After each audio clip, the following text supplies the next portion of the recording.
Good afternoon, and welcome again to the ninth African and African Diaspora Studies Research and Community Engagement Student Conference. My name is Nuru Akinyemi, Director of the Center for Africana Studies.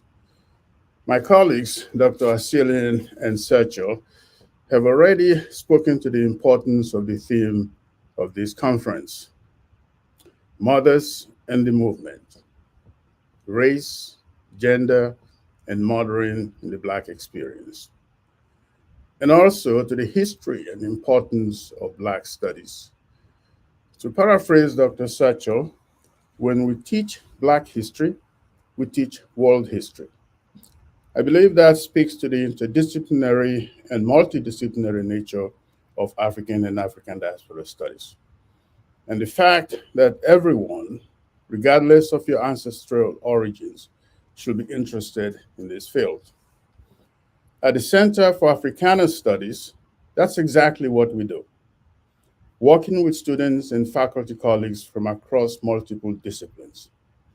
If you are a student wondering about majoring or minoring in AADS, I encourage you to seek out the faculty members teaching these courses and have a discussion with them.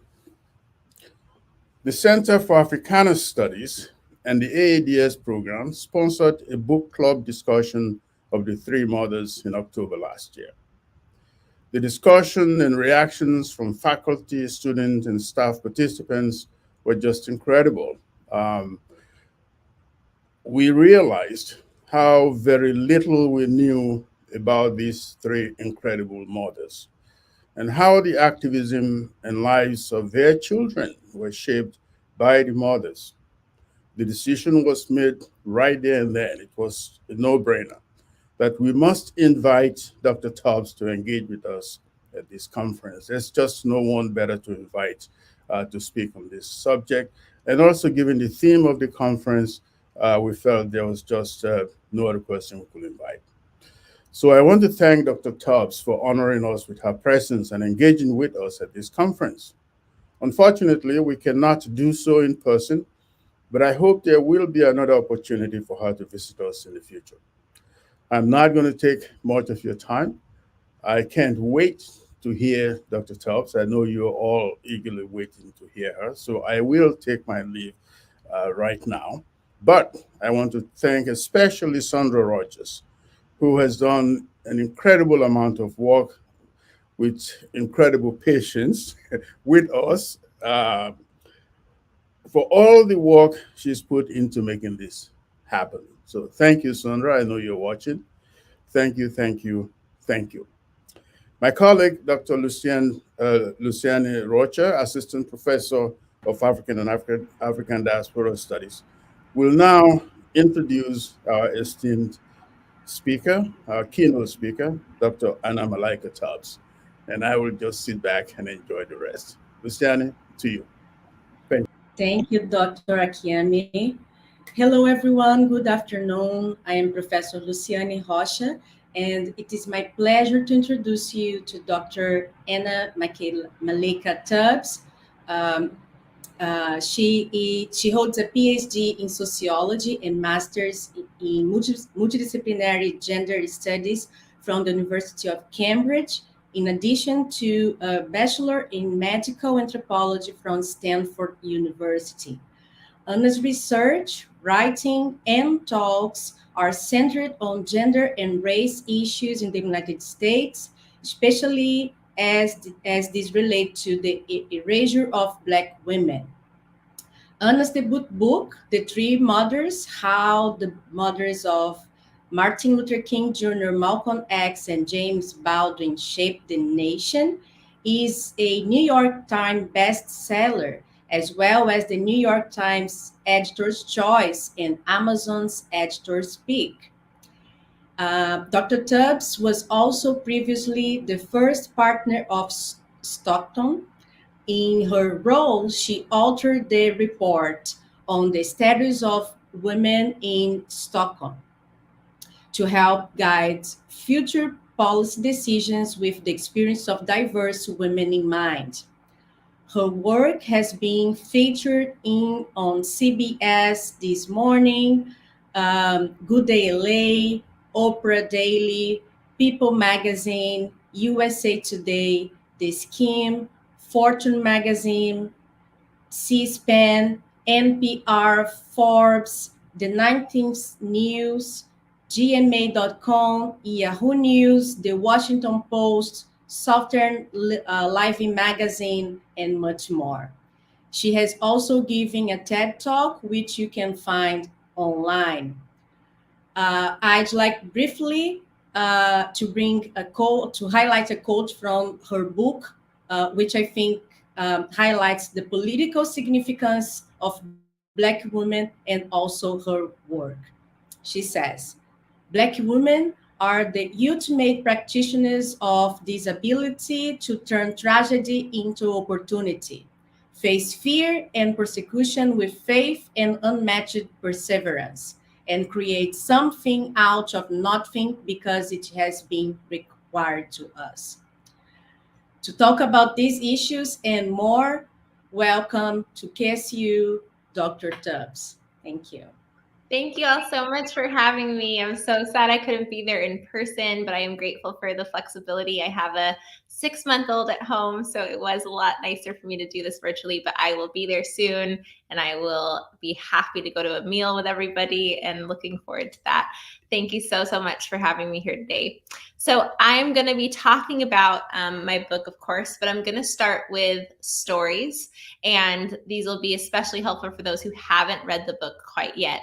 But these are 3 stories about 3 different Black women whose lives changed the course of world history. But for many, this will be the first time that you hear their names.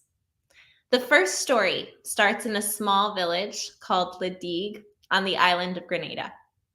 It starts when a young Black girl has a child, and she gives her daughter this name, Louise.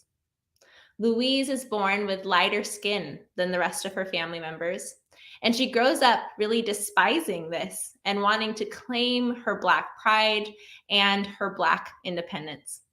She learns from her Nigerian grandparents about West African stories of resistance. They at one point were enslaved and then were able to gain their freedom. And as a result of this, they teach her about the importance of Black self-sufficiency and standing up against your white oppressor. In school, she learns to speak multiple languages, and at a very young age, she travels to Montreal, Canada, with a dream to join an international movement for Black lives. This is the Marcus Garvey Pan-African movement. She writes about Black freedom for the Negro World newspaper, and she meets her husband at an organizing meeting where they later will travel across the United States spreading the message of Black liberation and unity. She gives birth to 8 children throughout her life, and one of them is named Malcolm Little, who later changes his name to Malcolm X. This is the story of Louise Langdon Little, again, the mother of Malcolm X. The second story starts in Atlanta, Georgia, close to you all, of course. It begins with the pastor and the first lady of Ebenezer Baptist Church, and they teach their congregation the importance of faith and social justice. They believe that Christian faith is always intertwined with social justice, that if you are religious leaders, you stand against oppression, you stand against poverty. If you have access to an education, it is not a privilege that you hold on to for yourself, but instead one that you use to advance freedom causes forward for your entire community, for your entire nation, for the entire world. These are the messages that they raise their daughter in, their only surviving child, Alberta. Alberta goes on to become an incredible musician, and she even founds Ebenezer's first church. She had dreams of becoming a teacher herself. She had a bachelor's degree as well as a teaching certificate. But when she married her husband, the law stated that married women could not teach, and she was forced to walk away from her career. So instead, she uses her talents to teach her children and her community members. She continues to participate in marches and in boycotts, and she's one of the very first members of the NAACP. She has 3 children throughout her life, one of whom is originally named Michael King, and he later changes his name to Martin Luther King Jr. The final story begins on the eastern shore of Maryland in Deal Island. It begins when a couple by the names of Alfred and Leah Esther start their young family in the 1880s. And by the early 1900s, they already had 9 children together, 4 of whom had survived. They were awaiting their 5th. Records show that Leah Esther passed away in December of 1902, and this is the same month and year that her daughter was born. This indicates to us as historians that Leah likely passed away in childbirth or in complications related to delivering her child.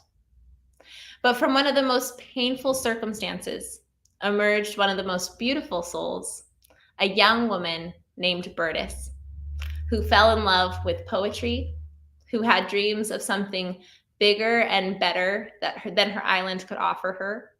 And she's a girl who joins thousands in the Great Migration, taking her chance as a writer and moving to New York. She became a woman who believed in love above all else, who believed in the acceptance of people, flaws and all. And she taught these lessons to her 9 children, her first being a boy who would become known to the world as James Baldwin. So I share the stories of Louise, Alberta, and Bertis for many, many reasons. Number one, they were originally the subjects of my doctoral dissertation, and of course are now the subjects of this book.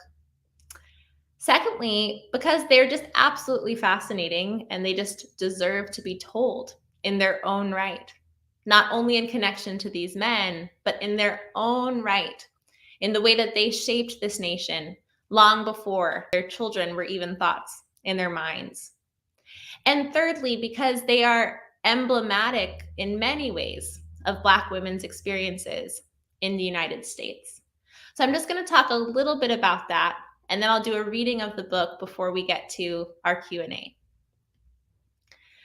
I believe telling their stories matters because without understanding their stories, we are missing huge parts of our puzzle. We forget how intertwined the civil rights movement was with them, for instance, but also how intertwined we are with them. And we erase their contributions. These introductions are just a tip of the iceberg, as many of you know who have already read the book. And for those of you who haven't, this is just a teaser so that you will go out and read the book.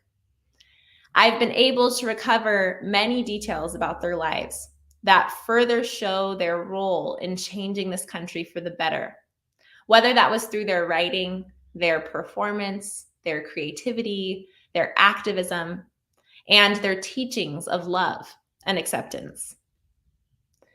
But every single day, even when I was researching this book, and now that I have the fortune of talking about this book to many different audiences, I find myself frustrated. Because as much as I have been able to uncover, I know that there is so much more that I might not ever know, that we might not ever know. I was able to find information about them because of their sons. I was able to take them from the margins and place their narratives in the center. But without that point of reference, it is possible we would have lost their stories entirely.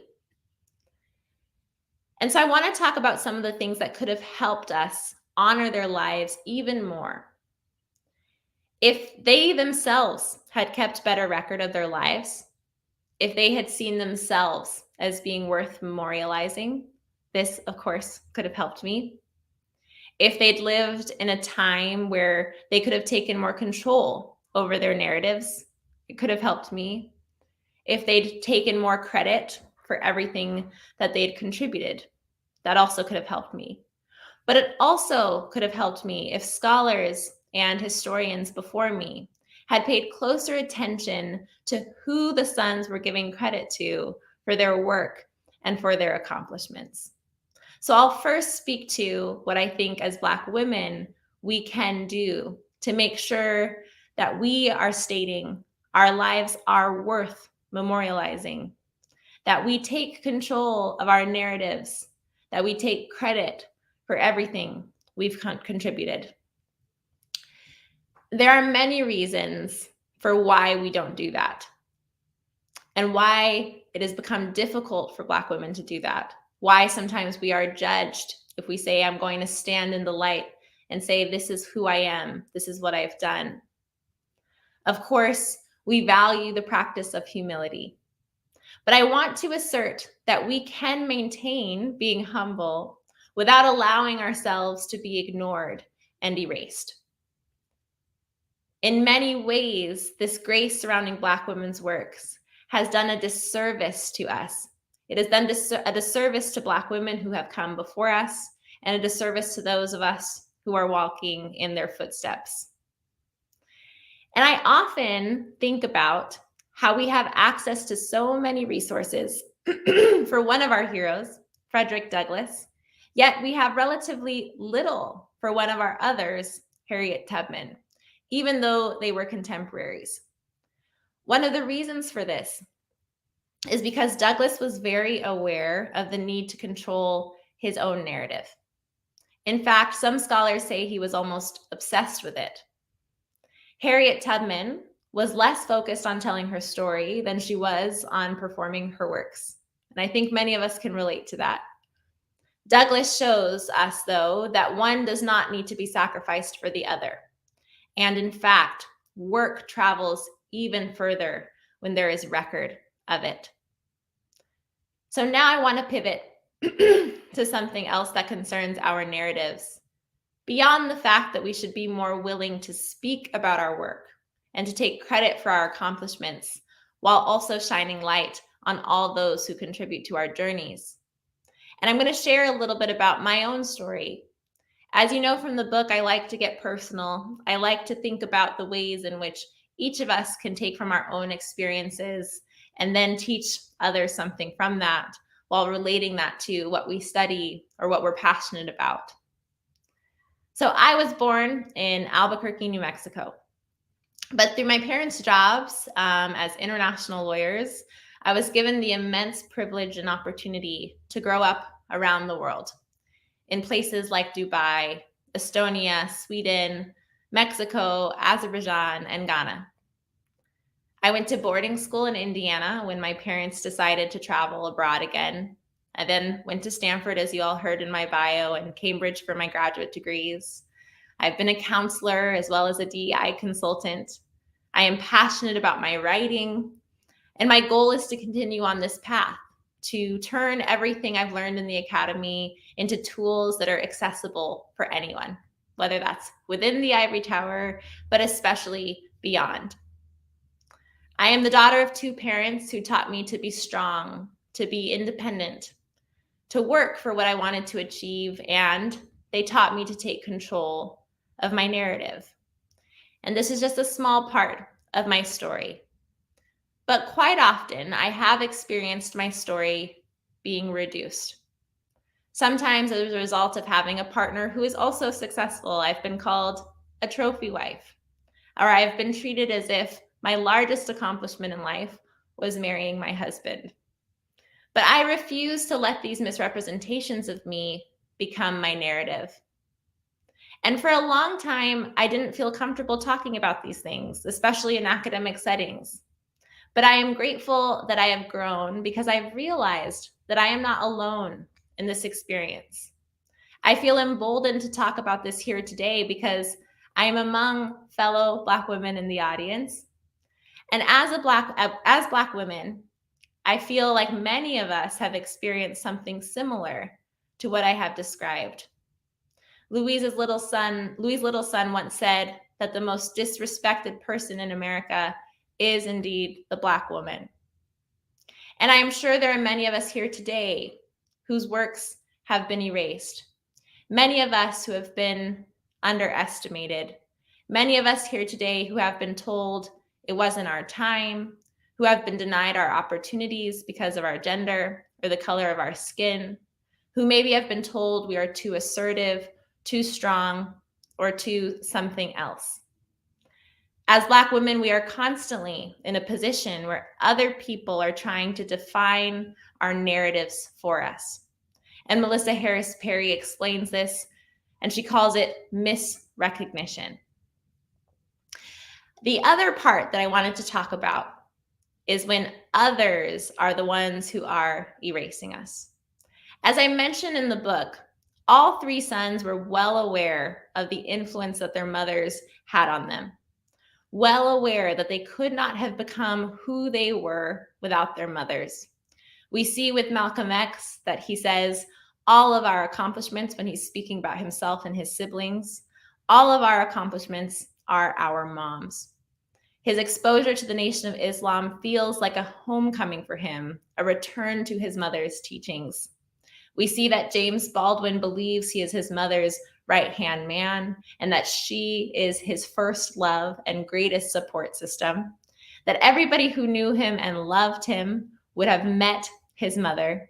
And one of his dying wishes was that when it was her turn to join him, that she would be buried next to him. If that's not a testament to how much a son values and respects his mother's contributions in his life, I'm not sure what is. And then we see with that MLK Jr. that he states that Alberta is his mother dear, and he tells everybody around him that he could not have done what he did without her. He called her on a daily basis to update her and to seek her counsel. So why have we lost their stories in history? The other side of it is not that it's all Black women's faults, but instead that many have decided that this does not fit the notion of who the heroes and the leaders of our stories are. So we are going to erase them. We are going to sweep them under the rug. One of my primary inspirations in writing this book was Hidden Figures, Margot Lee Shetterly's groundbreaking research, and the ways in which she shows us that it was intentional that we not know that Black women were the brains behind NASA's space calculations all along. This is the same thing that is happening with Alberta, Bertus, and Louise's stories. We have erased them because they did not fit a hegemonic and white cisgendered male notion of who the leaders of our stories are. So as I close, I want to leave you all with a little bit more about the women that I began with, the three women who are at the center of my work, just tell you a little bit more information about what they stood for, what they experienced as a result of this erasure, even when they were alive, and the erasure that continues posthumously. Louise was born around 1897, and she lived until 1991. Even after she'd been institutionalized against her will for around 25 years of her life, even after her husband and her son were murdered. Despite these tragedies, she chose to live, and she was able to share her story with her grandchildren. Although Alberta King was tragically murdered in 1974, just a few years after MLK Jr. was assassinated, she left indelible marks on the heart of her community, and she lives on through her one surviving child, as well as her grandchildren, in addition to the countless musicians she coached and the organizers who she worked alongside. Bertus, who was born in 1902, lived until 1999, again, despite the tragedies she faced, and she is buried next to her son, her eldest, Jimmy, who is said to have completed her dream of composing beautifully written pieces that transformed the world as we knew it. So today's theme for this event is Mothers in the Movement, Mothers in Movement, Mothers and the Movement. And what I want to say, and the thought that I want to leave you all with, is that mothers, Black mothers very specifically, have been creating this movement from the beginning of time. We cannot be who we are without them. As was mentioned earlier, Black history is world history. Black mothers' history is world history. And without understanding their stories, without hearing about their contributions, without celebrating everything they have done to push this nation and this world forward, we cannot understand who we are as individuals nor as a society. I chose to focus on Black mothers because the dehumanization of them is undeniable. When we think about where we are as a nation today, when we're saying as Black people that we are being treated as less than human, and many say to us that we are just imagining that it couldn't be that bad. When you look at the history and the treatment very specifically of Black mothers in the United States, it is undeniable. Black mothers are the only ones who by law have been seen as the givers of non-life, that our children were property. So instead we were the givers of somebody else's property. And our systems have been built with that notion in mind. But Black women have continued to push against that. We've continued to say we cannot accept the circumstance as it is. We cannot allow others to continue to treat us nor our descendants in this way. And so we take a vision that we have of the future where everyone is treated as the human beings who they are, and we make that a reality. We push people to see things through our eyes. All I want is that first and foremost, we as Black women who are here today can claim our narratives, stand in the light, and proudly say, this is what vision that I have contributed, and that we can also have others recognize our contribution, recognize what we have done in this world, and make sure that we turn that admiration into action to support the resistance of Black women and the ways in which they have continued to create movement. So I'm just going to quickly conclude with reading a little bit from the book directly, and then we're going to move on in the program. This is from my introductory chapter. Writing about Black motherhood while becoming one gave me a much deeper perspective than I had before.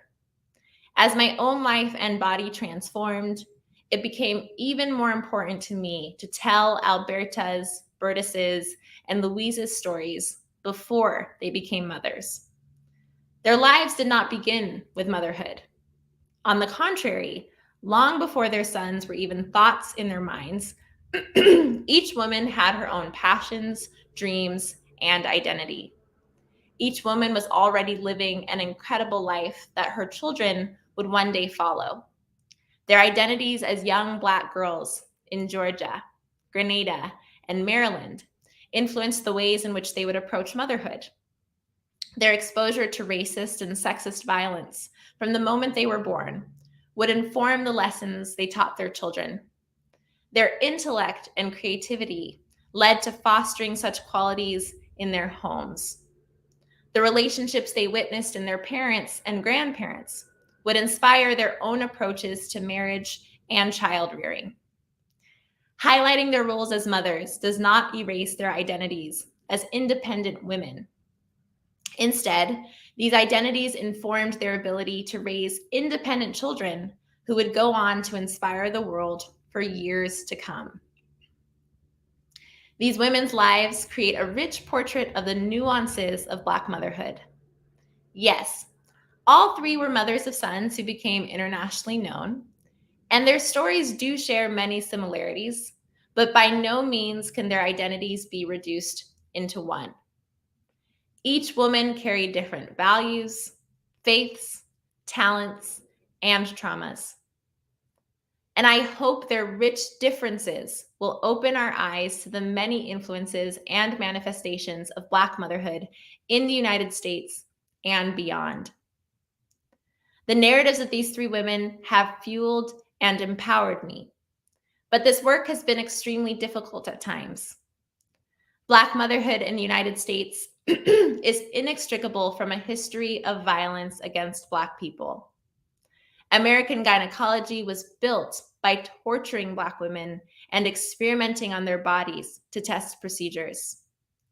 J. Marion Sims, known as the father of American gynecology, developed his techniques by slicing open the vaginal tissues of enslaved women as they were held down by force. He refused to provide them with anesthesia.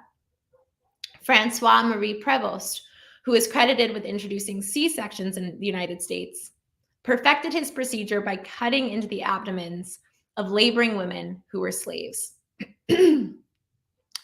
These women were treated, I'll take a drink, were treated like animals, and their pain was ignored. There is a paradoxical relationship between the dehumanization we Black women and our children face and our ability to resist it. Beyond the normal worries all mothers encounter as they progress through pregnancy and get closer to their labors, we Black mothers are aware that we are risking our lives. Black women in the United States are more likely to die while pregnant and while giving birth than other mothers. Beyond the normal fear that all mothers feel when the gut-wrenching thought of losing their child creeps its way into their minds, we Black mothers experience a heightened level of worry. We are aware of how differently our children are seen and treated in society, and our fears are confirmed by articles and news stories reporting the violence that Black children experience constantly, whether at parties, in school, or even at their local parks. This fear continues as our children become adults who are in danger even as they sleep in their beds, sit in their own apartments, when they call for help, or when they go on a run. Louise, Bertus, and Alberta were well aware of the dangers they and their children would be met with as Black people in the United States. And they all strove to equip their children not only to face the world, but to change it.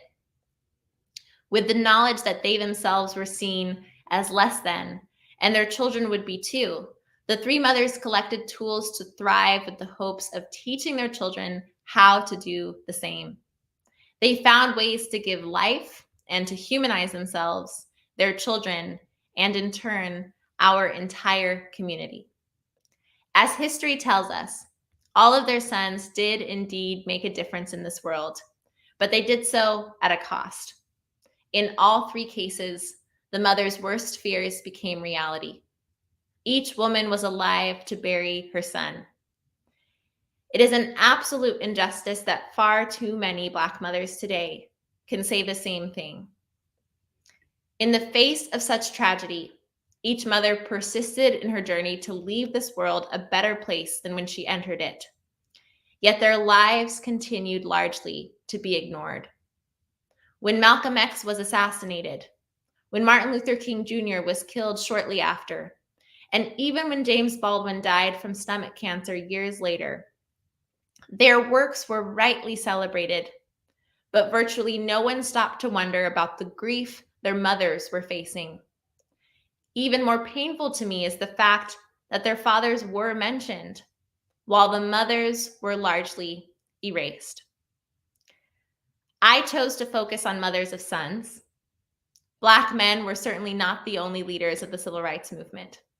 Mothers of revolutionary daughters have also been forgotten. I simply chose three figures who are often put in conversation together and who demonstrate the distressingly strong erasure of identity in the mother-son relationship. Coincidentally, I gave birth to a boy, my incredible little boy, and I have already faced others' attempts to erase my influence on his identity. Phrases like, "He's strong, just like his father," or "He's already following in his dad's footsteps" when he reaches a milestone, cause more harm than people think. By choosing three mothers of sons, I do not want to erase daughters or other children. I am instead making the point that no matter our gender, everything starts with our birthing parent. In telling the stories of these three mothers, I hope to join others who have responded to Braves, Some of Us Are Braves, the book call, for Black women to carry out autonomously defined investigations of self in a society which, through racial, sexual, and class oppression, systematically denies our existence. It is crucial to understand the layers of oppression Black women face, while remembering that solely studying oppression keeps us from honoring the ways in which we have created and maintained our own intellectual traditions as Black women. I pay close attention to this balance, and I bear witness to the many challenges Bertus, Alberta, and Louise faced, while acknowledging their ability to survive, thrive, and build in spite of them. I'm going to fast forward just to a concluding quote that I think will bring us in full circle in this conversation, and it is by Alice Walker. She writes, "Our mothers and grandmothers, some of them moving to music not yet written, and they waited. They waited for a day when the unknown thing that was in them would be made known. But they guessed somehow in their darkness that on the day of their revelation, they would be long dead. But this is not the end of the story. For all the young women, our mothers and grandmothers, ourselves, have not perished in the wilderness. And if we ask ourselves why and search for and find the answer, we will know beyond all efforts to erase it from our minds just exactly who and of what we Black American women are." With Walker's words in mind, I hope to bring more Black women's stories out of the darkness and into the light, to find the clues laid out for me by women who possessed their own dreams and talents, to revisit our current accounts and reread them with Black women's lives at the forefront, and to better know who and of what we Black women are. By paying tribute to Louise, Alberta, and Bertus, by recognizing who they were, I believe I have a better understanding of who we as Black women are today. I hope you feel the same way. Thank you.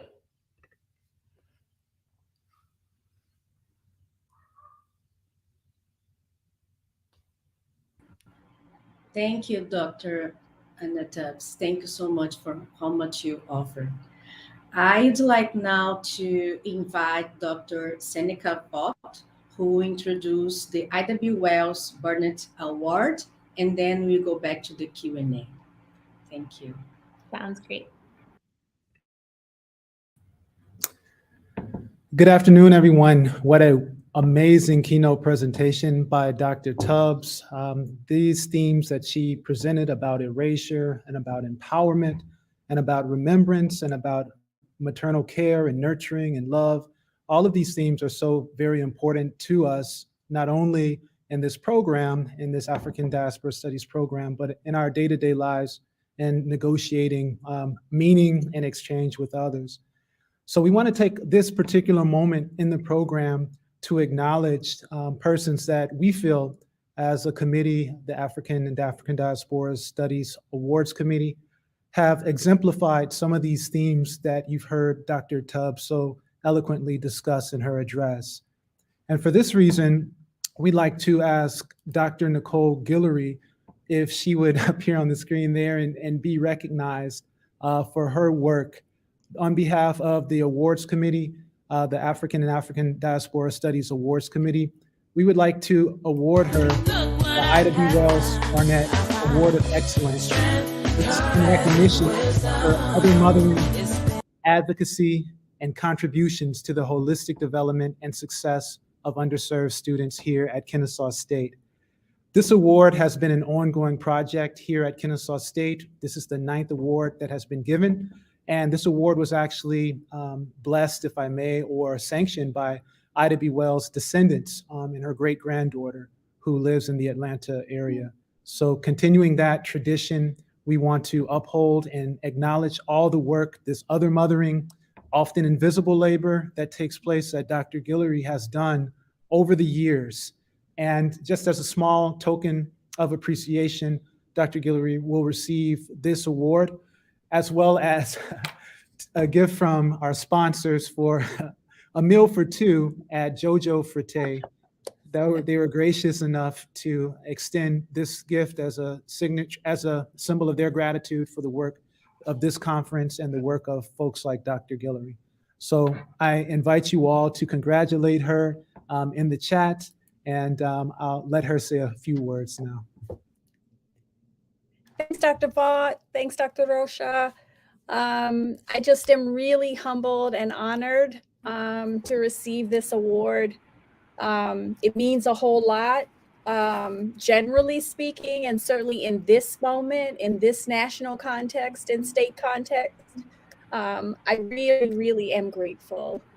And to my AADS faculty, as well as students, thank you so much. Congratulations, Dr. Guillory. It's an honor to be in the same program as you. Congratulations for everything you offer us. Thank you so much. Thank you so much. Now you go back to Dr. Anna Tubbs. I'd like to invite everyone to write questions in the chat, but I'd like to ask the first one. First, I'd like to highlight how your work engages with the Black feminist intellectual and political tradition of finding our stories, bringing up stories that are important for us, but was hidden, as you said. So I'd like you to talk a little bit more about your methods. How did you find these stories, and so that our students can learn from you, and all of us can learn from you as well? Yes, I love that question so much, and I appreciate it. I think with the recognition of the book, a lot of people have forgotten that it was my PhD dissertation, and so a lot of it is original research versus it just being a good story to tell. Was really piecing together and digging for the information. So many of us are researchers, of course, we're academics, so we know about this snowball effect of research, especially when you're starting from scratch, and there's very few people out there who have done anything related to this work before you. And so first and foremost, of course, taking from the traditions of Black feminist scholars, making sure that my own understanding of the history of Black womanhood, all of my degrees leading up to this, even before I decided I was going to write about these three specific women, became critical in my approach to the work and to the research. So you'll see in my references, there's several pages of all of the books that I feel contributed to my thought as a Black feminist scholar. But moving to specifically these three women, I first started by entering with the sons. So I went through all of their works to see if they ever mentioned their mothers, if any of the characters in James Baldwin's specific case are based off of Burtis. I would take that information, and I started to kind of map out on my poster boards. I had these poster boards all over my walls and all of these Post-it notes everywhere where I was filling in the blanks and trying to find anything that I could find on them. After moving from the sons' works, I moved to the experts who wrote about the men and asked if they approached them and asked if they had any information to share with me, if they had any archival data that could be useful for my project. And in these cases, actually, they did. They said, oh, no one's ever asked us for that, but sure, I do have, some letters between the son and the mom, or I have letters where the son mentions the mom, or I might have, in Louise Little's case, the doctor's note for the white male doctor who evaluated her and concluded that she was imagining being discriminated against. So that all was very helpful. Then I moved to talking to local historians in the many places that the women lived, and would get on phone calls with them, or would meet in person, asking to find birth certificates and death certificates and land deeds and anything that I could use to trace where the women were in time and in space. In Burtis Baldwin's case, for example, however, she didn't show up in any census data. So I then had to track her family members to better understand where she was.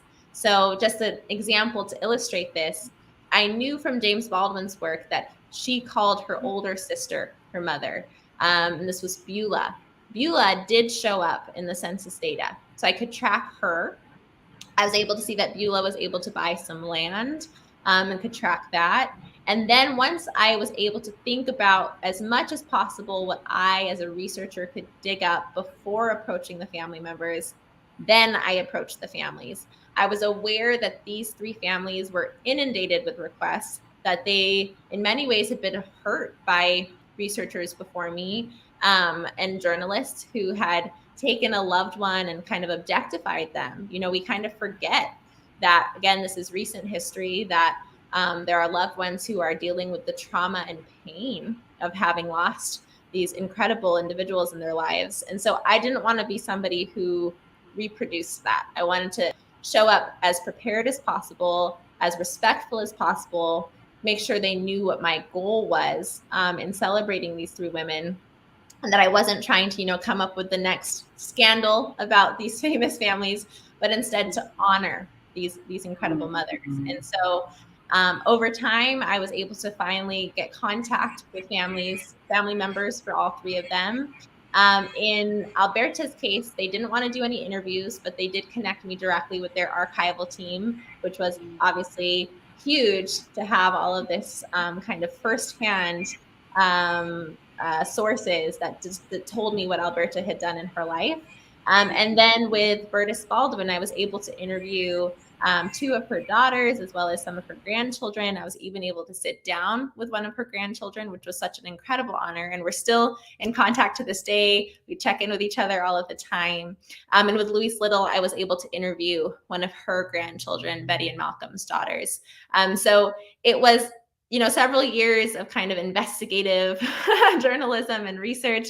And I was always just kind of, if I would find one thing, see how that connected to another thing. I was tracing scholars and family members, reaching out to them on Twitter or via email, or sometimes I would send letters. So it was really anything that I could come up with, I employed in my methods and did my very best. But I also believe that this shouldn't be the only book written about these 3 women. There's so much more to know about them. And I hope that more so this book is a claim around the importance of studying the 3 of them and less as the only biography ever written. And instead, okay, we need more people to join this mission where we further fill in the blanks on their importance in our history. Thank you so much. Thank you. We already have 2 questions. The first one we can see in the screen. Rosalind Statue asked, Dr. Tubbs, would you elaborate on the role of social justice and social equity in the beliefs, teachings of the 3 mothers that you studied here? Absolutely. And I love that question. I would say first and foremost, and I mentioned this a little bit in the reading, that they were so incredibly different from each other. So it's a great moment to speak about their different approaches to social justice and social equity. But I will first say the similarities that I think existed in their approach to teaching their children. The very first is that they were aware that they had to tell their children about the ugliness of the world and what they might encounter beyond their homes. You know, as Black mothers, we don't have a choice as to whether or not we're going to teach our children about white supremacy. We have to. That's obligated of us. So all 3 seem to agree on this, that they were going to have moments where they say to their children, the world may not treat you the way you deserve to be treated, number 1. But number 2 was that their children, and when I say children, it's not only their biological children, it's all the people that they are inspiring around them, you know, this community mothering identity that they have as well, but that they cannot be defined by these limits of white supremacy, that they cannot be defined by other people's beliefs about their identity, but instead they have to push against that. Not only can they, but they should, that they are agents of change. And so they each individually pass on the strategies that their families have perfected over years or have practiced over years. They pass those on to their children as kind of an invitation to join them in the fight that they have already been fighting. And then the kind of final part of that, though, is that we don't want our children around us to feel like the whole world is on their shoulders and that they have to every single moment of the day be fighting, that's exhausting. And I think also very dehumanizing, but instead to recognize, all three mothers recognize the importance of joy for their children, the importance of relaxation, the importance of love, and how by holding on to those things, those are the ultimate tools in our fight against oppression and in our fight against those who are trying to rob us of our humanity, is to really still maintain that humanity. And so the ways that they do that differently, Alberta King, of course, is the one who participates in marches and believes in the power of boycotts. She believes in the power of education. So the only difference between her and really what we celebrate MLK Jr. for is that she doesn't term it nonviolence, but these are strategies that her and her family have practiced for years, and joining organizations that have this kind of more nonviolent approach to the movement. Then we have Louise Little, on the other hand, who is a radical activist who believes that, you know, you stand up for yourself unapologetically, even if that means you're risking your life, and that, you know, by any means necessary, you're going to stand for your worth, for you to be treated with the dignity and the respect that you deserve as a human being. So her and Alberta probably would not necessarily agree on their approaches, but I think both would have seen where the other was coming from. And I think kind of seeing that we're part of a larger team with various different strategies. And Bertis, I think out of the three, is the one who is least likely to call herself an activist, even though I would say that she was, through her writing and through her work, where she's inspiring people around her through her control of language and control of words to help them think about how you can confront pain, how you can confront the darkness to move forward towards progress, towards light, towards healing. And so when James Baldwin even says that he is a witness to the power of light, and he is a writer who is a witness to this, again, not avoiding the darkness. We all know James Baldwin was not avoiding it. He was very direct and confrontational in terms of saying, here are the issues, and being able to put his finger on it and elaborate that into words so beautifully. This is what Bertis taught him to do. And so her approach is much more, how can we change our mindsets? How can we change our hearts so that we're approaching the work from a perspective of love and of healing? Again, very different than the other two.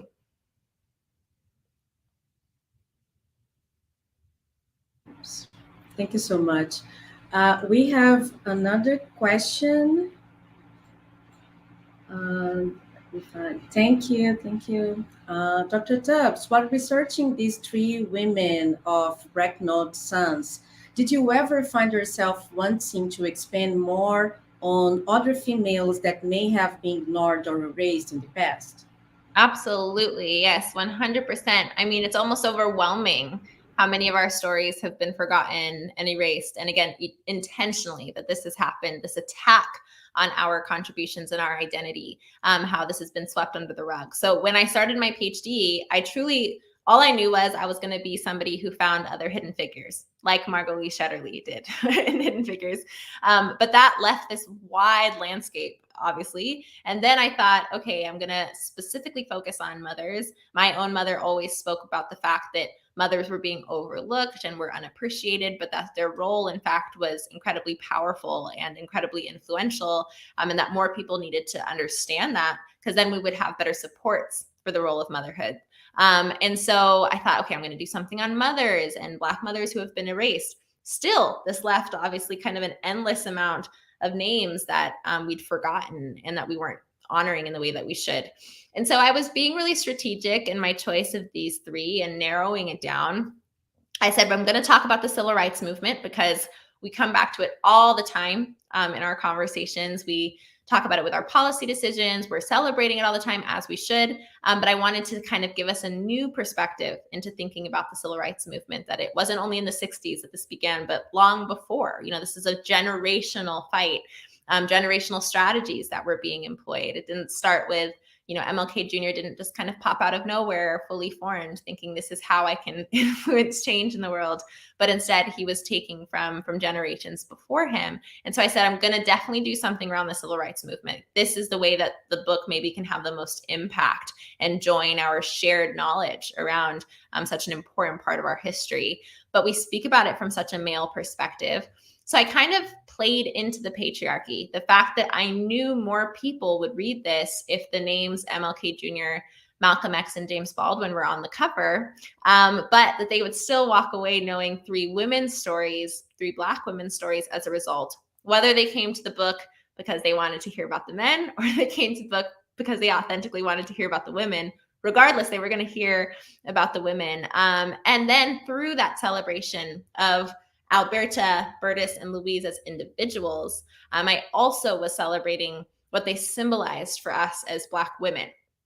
The fact that we are incredibly different, that we are not a monolith, that we cannot be reduced, that our strength comes in our different perspectives, our different backgrounds. And I wanted to really challenge all of the different tropes that have been used to define Black women throughout American history. So each chapter, yes, we're talking about these 3 women, and I'm very much celebrating them, and I'm thinking about their lives and their specific experience in the US throughout this century of American history.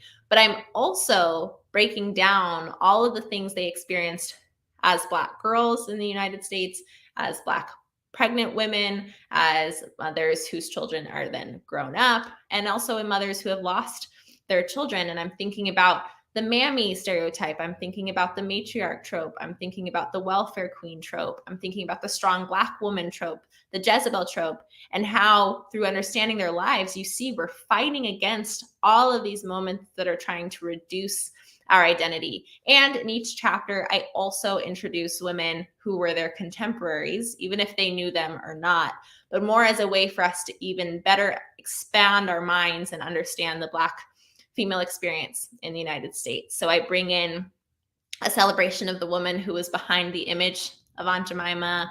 I bring in a story of a young woman who was pregnant and was lynched. There are a lot of moments that are very difficult to read in the book, but I felt it necessary to name as many Black women as possible in just one book.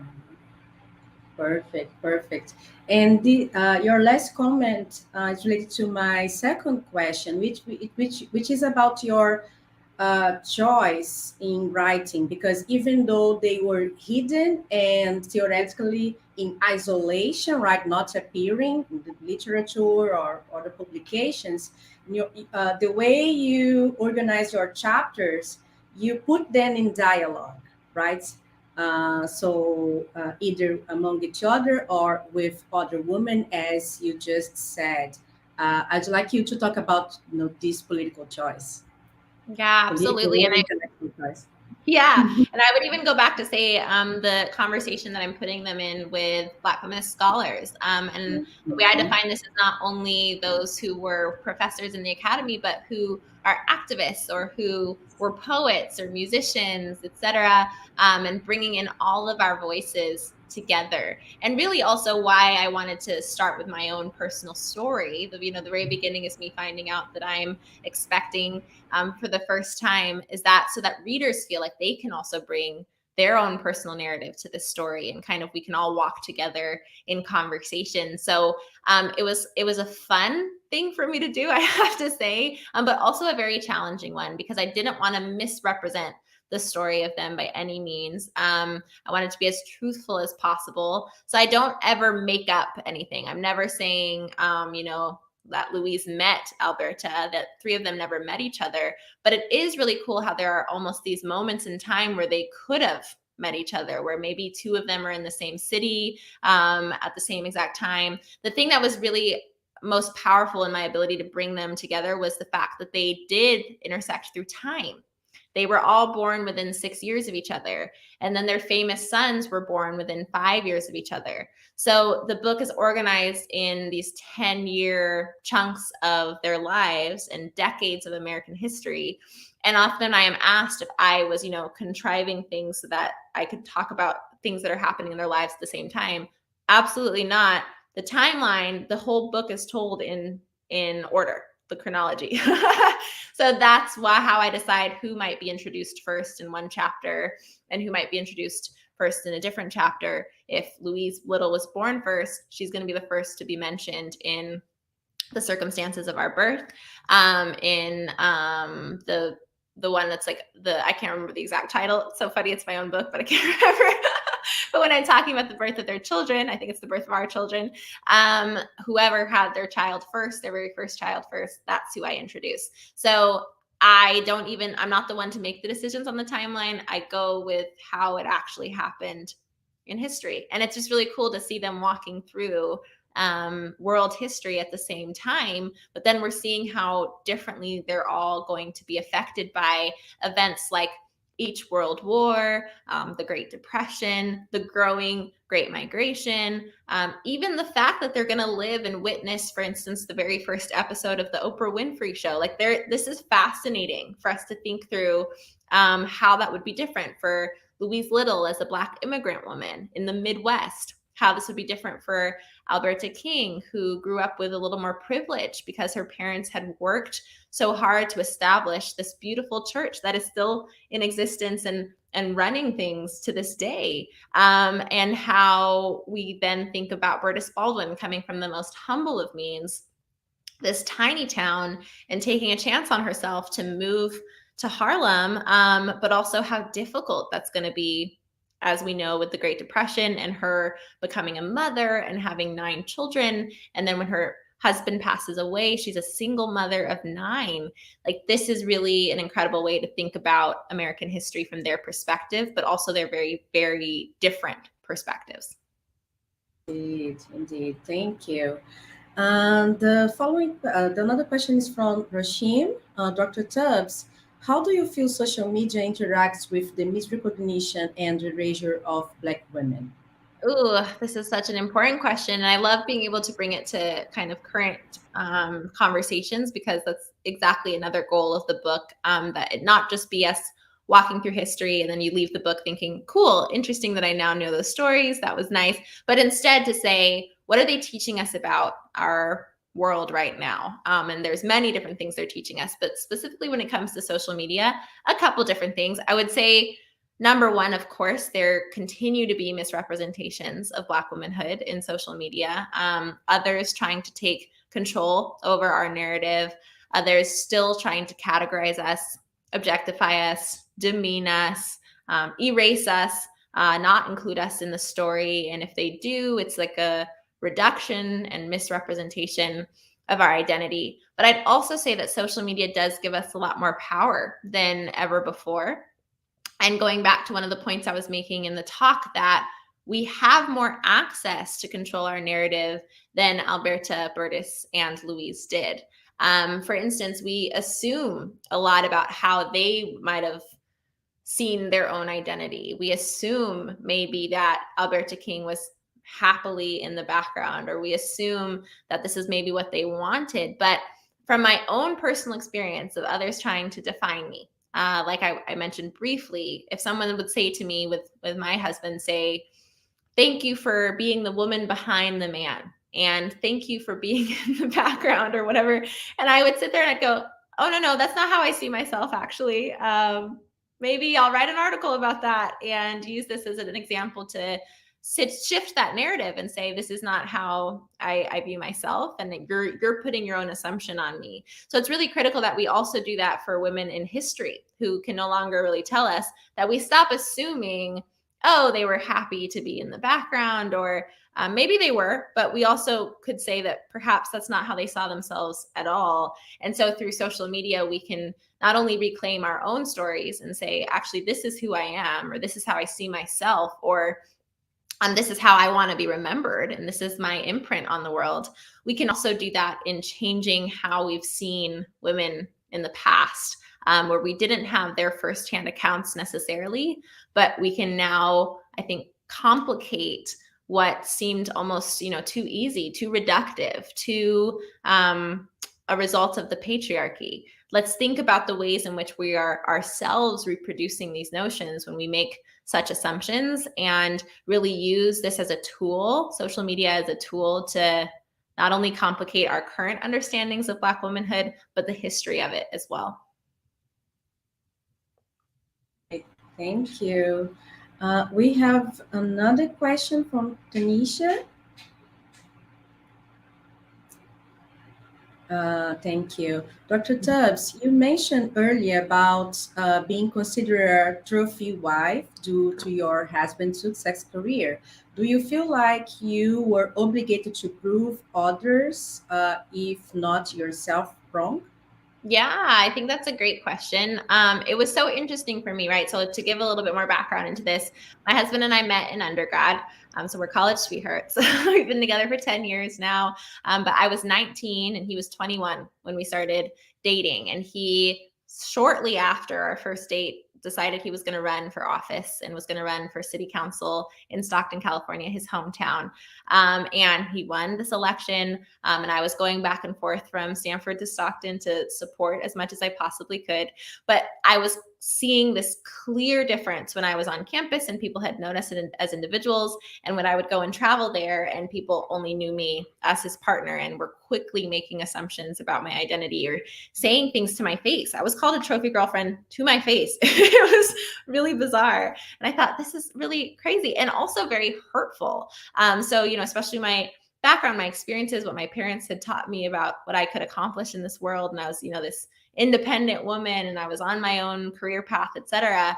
It was this very stark shock for me that, especially at 19, I'm a young Black woman, I have a high-pitched voice, all of these assumptions that people were making and ascribing to my identity. And I would say at the beginning felt so personally hurt that it almost made me feel like I had to become smaller. Like maybe that was just the role I was supposed to play or something.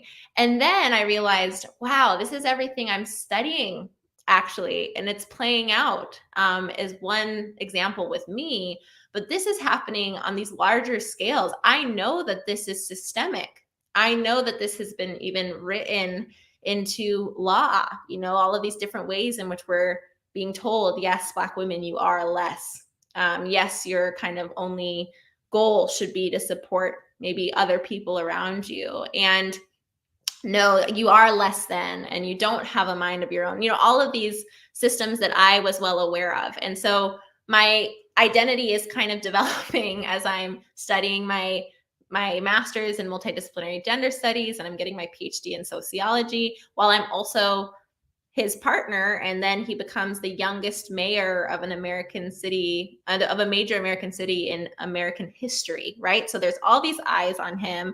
Now it becomes a national thing that people might be saying something and assuming something about me. So I realize I have to move past almost the personal hurt and the lack of confidence that it's starting to have an effect on my confidence, and do this not only for myself, but also for the students that I worked with, the young girls who would be watching my reactions to these things, and to challenge the system, to use this as a platform to say, actually, I'm somebody who understands these systems very well, and I'm going to tell you why you're assuming that about me and why you're wrong.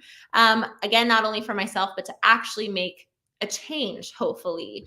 So one of the things that I was able to do while I was first partner of Stockton was to co-author the report on the status of women. It was the first one that had ever been done in the history of the city, so that we would focus on not only the issues that impacted women very specifically in Stockton, but also to celebrate the contributions of women, to highlight the power of women, and to move past these changes. So I did feel obligated not only to prove it to myself and really remember, no, this is not who your parents raised you to be. This is not who I believe myself to be at all. And also to my students who were watching, to anyone in the city who I realized if I just accepted that may feel that they needed to accept that in their own circumstance as well. But then I realized, yes, I'm really proud of the work my husband's doing. I'm proud of what I'm doing. And if our reach continues to grow and we continue to be blessed by these platforms, that this is a really wonderful opportunity to change understandings. And that definitely also informed a lot of the writing in the book. Thank you. We still have time. Do we have another question? No, I don't think we have any question here. So I have another one. As you are mentioning our students, we are here with a lot of students watching us and professors as well. I would like to know, in terms of being a being a professor as a kind of mothering, what can you tell us, from these mothers is epistemologies, right? Mm. So basically, what I'm asking is, what could you learn from them that helped you in your teaching or engaging with students? Yeah, I love that question. And I have a lot to say about it. I mean, I think especially for Black women and Black academics, it is often kind of placed on us that we are going to be mothers to more students than others might be. So it is difficult sometimes, because I think that we also should be compensated for that additional energy that we're exerting and this realization, especially, I mean, of course, this institution is so rich with diversity and especially Black representation, but especially for academics and students who may go on to primarily white institutions as professors yourself, there is a lot that is going to be placed on you in terms of you maybe being the only one and students coming to you saying, I need more, I need support, I need mentorship. So number one, just wanting to celebrate and acknowledge that additional work that many Black women and Black academics are willing to perform, but that not everybody is expected to do this in the same way that we are, but also to see that as, again, an opportunity and a moment to hopefully bring more people into this fight alongside us of recognition, and how that recognition translates into supports and protections. It's not just for the recognition, it's for what that impacts beyond it. So from all three of the women, I'll go through each example and see kind of what I think each of them might teach us in terms of approaching other mothering and caretaking work that extends far beyond biological motherhood. So Alberta King, of course, through being forced to walk away from her career and translating her work into teaching community members about organizing and teaching students through music, and finding that confidence even in their instruments and performance. She would probably tell us all that no matter where your path is kind of gearing or moving, that you can still find a way to implement those passions and those talents of yours, whether that's in traditional or even non-traditional ways. I think that's a reminder for us as educators to say to any student, there are sometimes challenges and there are systemic things that are going to challenge your dream of and your passion of where you want to go in this world, but that there are also ways to continue to do what you want to do. It just may not be the path that you saw yourself originally going down, but not to kind of give up and accept when those changes happen, but to say we also need to push past that, push against that, and hopefully do what we can do to make it so that people aren't forced out of their passions and forced out of their careers as much as possible. I would also say that Louise Little, her whole essence is about self-sufficiency and knowing how to do things yourself so you don't have to depend on anyone.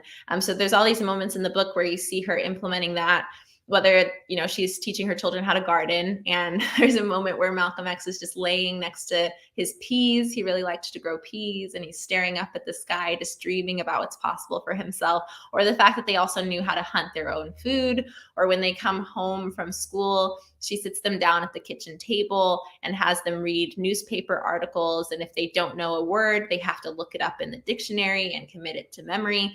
So it's all of these tools where she's saying, I might not always be here for you. You're going to have to know how to do these things on your own. And I think as academics, especially as Black female academics, it's also okay for us to say, here's how you can do this on your own. You don't have to keep coming back to me. I'll be here to catch you if you need me to be. But I also believe in your self-sufficiency so much and the power of that I'm going to give you some more tools to empower yourself and do this on your own, and kind of take things even to a new level that I might not have even thought about quite yet. And then with Burtis, her essence, from my understanding, especially from interviewing her family members, is that she is entirely about showing the people around her their worth through the way that she loves them and the way that she supports them. She really believes that if she can be this source of love and support and guidance, that they will be so aware of their worth that when they leave her home, they won't accept anything less than that.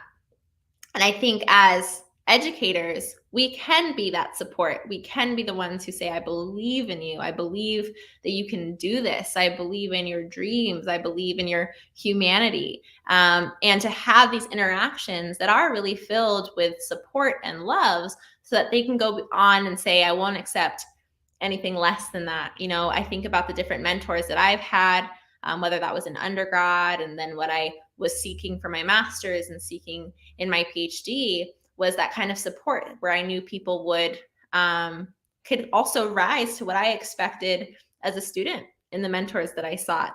So yeah, I think that's a fun question. I've never been asked it, but I love to think about the three of them in the academy and how they might inspire us to be better educators. Thank you so much for receiving the challenge. Thank you. Yeah. Thank you so much. So let me see here. We don't have any other questions, but I would like to ask the audience to say a word, a feeling, an adjective after this talk, after this conversation, so that we can feel you. We can feel you. Perfect. Thank you. Thank you. Thank you. Thank you. All right. So I'd like to invite all of you to give us feedback on this panel and the conference. Also invite you to stick with us to the next panel, which is the Black Feminist Roundtable on Mothering. We will have Dr. Nicole Guillory, myself, Dr. Luciane Rocha, Deisha Hero, a math student, and the panel will be facilitated by Dr. Griselda Thomas, right? We hope to see everyone there. And then I would like to give the final words to Dr. Tubbs. Sure. I am just grateful. Again, sorry I couldn't be there in person, but so thankful for everyone who's tuning in and we're together virtually. And I hope at least we walk away thinking about how we can all stand in the light, really reclaim our narrative, make sure we're the ones that are in control of it as much as possible. It's not only for yourself, but it's for everyone so that we have better representation in our stories and a better understanding of not only where we've arrived as a nation today and how we've arrived here, but hopefully a better indication of where we're going. Thank you so much. Thank you. you.